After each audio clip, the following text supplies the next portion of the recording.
ever feel like a game just burrows into your brain and just like refuses to leave?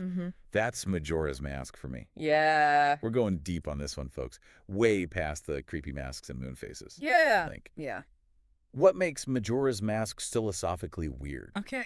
Even for a Zelda game. Right. Luckily, the Technomage podcast had some thoughts on that, and we're diving into their analysis. It is fascinating how this game takes that classic Zelda formula and just injects it with this existential dread. Right. We have our hero, we have our artifact, we have the threat of destruction, but it's all just a little bit off kilter. Off kilter. Yeah. Like stumbling into a funhouse mirror version of Hyrule. Right. You've got Termina, this parallel world about to get clobbered by the moon in 3 days. Yep. Not your typical Ganon's up to his old tricks scenario. No. And Link is dropped right into this pressure cooker. Yeah. But here's where things get really interesting. Okay. The Technomage argues that Link's time loop powers in this game, thanks to the Ocarina of Time, make him more godlike than ever before. Because he can just rewind time. Right. Relive those same 3 days endlessly. Over and over. But nobody else knows about it. Is aware of this cosmic reset button he has. Right. Exactly. Yeah. He's not just saving the day, he's manipulating fate. Oh. Take the example from the Technomage, the old woman getting robbed. Okay, yeah. A classic Zelda trope, right? Oh, yeah. Except in Majora's Mask, you, the player, can decide if that event even happens. Oh, interesting. Each reset, the choice is yours. Does she get robbed, or do you rewind time and ensure it never occurs? Which makes you wonder if you can just undo any misfortune. Right. What weight do those good choices even hold? Yeah. Does Link question that? Right. Do we? It's a question that elevates the game beyond a simple hero's journey. Okay. Link isn't just battling evil. He's grappling with the philosophical implications of manipulating time itself. And then there's the Happy Mask Salesman. Oh, yeah. You can't talk about Majora's Mask without mentioning that guy. Right. He's creepy. He's oddly helpful, but he seems to know way too much about what's going on. Yes. Almost like he's pulling the strings behind the scenes. And here's where the Technomage makes a brilliant connection. Okay. Imagine the pressure of creating a Zelda game after the masterpiece that was Ocarina of Time. Oh. The weight of expectation. The deadlines. Yeah. The Technomage suggests that the Happy Mask Salesman embodies this very anxiety. Really? He becomes a stand-in for the developers themselves. Wait, really? Yeah. Never thought about it like that. Oh, it's a fascinating parallel. Oh, okay. Those strained smiles, the subtle hints that he knows more than he's letting on. Yeah. That's the pressure of game development, of creativity under constraint personified. So the Happy Mask Salesman becomes this conduit for the developer's anxieties. Wow. And that anxiety then manifests in-game as the moon.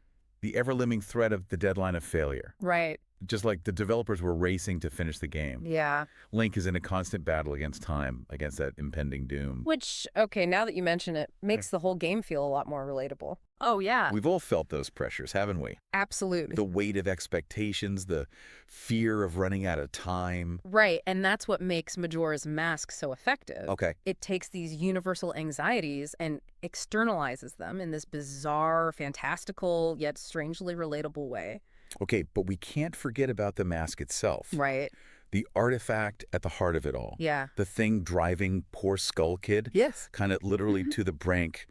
Majora's Mask itself, Right. It's more than just a spooky accessory, right? Yeah.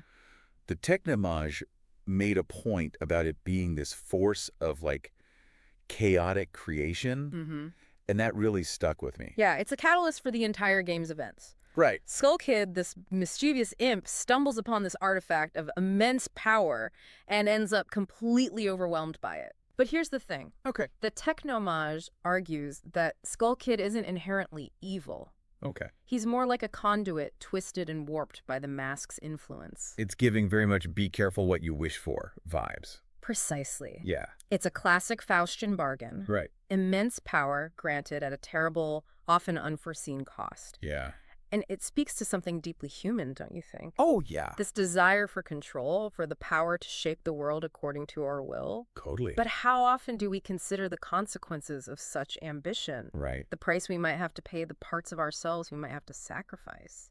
It makes you think about all those stories, those myths about like forbidden knowledge, Right. about artifacts that grant unimaginable power but always come with a catch. Right. It makes those stories feel a lot more relevant, I guess. That's the brilliance of Majora's Mask. Okay. It takes these primal fears, these very human desires, Yeah. and embeds them within a narrative that's both fantastical and strangely relatable. Okay. And speaking of primal fears, we can't forget about that looming moon. Oh, no.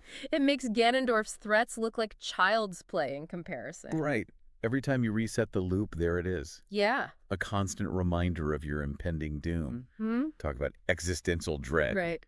But it's not just any moon, is it? No. It's this grotesque, grinning thing almost mocking you with every passing hour. And that's what makes it such a powerful symbol. Okay. As the Technomage pointed out, it embodies this idea of death as a force of madness. Whoa. Random, uncaring, and utterly unstoppable. Even Link, with all of his time-bending powers, can't prevent the moon from falling. Right. He can only delay the inevitable. Which, when you really think about it, Yeah. makes Link's actions even more, Right. I don't know, Right. poignant, Yeah. tragic maybe. Mm-hmm. He's constantly fighting a losing battle, knowing that the clock is always ticking, even if he can rewind it.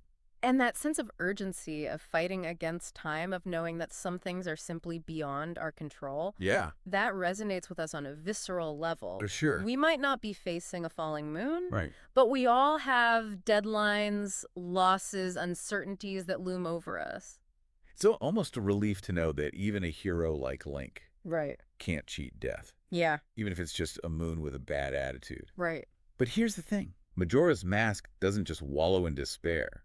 Right. There's this surprising element of hope, joy even. Absolutely. Yeah. And that's what elevates it beyond simple tragedy. Okay. The people of Termina, despite knowing their world is about to end, they continue to live, to love, to find moments of joy amidst chaos. Wow. It's a powerful message, isn't it? Yeah. Even in the face of overwhelming darkness, even when it feels like the world is ending, Yeah. there's still beauty to be found, connections to be made, meaning to be created. It makes me think about the smaller stories in the game, the side quests, Right. the relationships you build. Yeah. They suddenly carry so much more weight because you realize that for these characters, every moment is precious. Yes. They don't have the luxury of a reset button. Right. This is it for them. Which brings us back to Link and his unique position in all of this. Okay. He's the hero, the one with the power to manipulate time to undo suffering, Right. but he's also strangely detached from the consequences of his actions. Oh, that's interesting. The Technomage made a point about this, and it stuck with me. It's almost like he's playing this cosmic game of what if, Right. while everybody else is just living through their one and only timeline. Yeah. Do you think that ever weighs on him at all? That's the question, isn't it? Yeah. Does Link, wielding this incredible power over time, Yeah. ever actually grapple with the ethics of it all? Right. The people of Termina experience each 3-day cycle as their reality, Yeah, they're everything. as their everything. Right. But for Link, it's almost like a rehearsal, a chance to perfect the outcome before moving on. And the kicker is, we're the ones holding the controller. Right. We're the ones deciding whether to replay a day to get a better reward or to perfect our strategy. Exactly. Even if it means certain characters have to relive the same heartbreak over and over again. As the Technomage put it, we become complicit in this dance of manipulation. Oh, wow.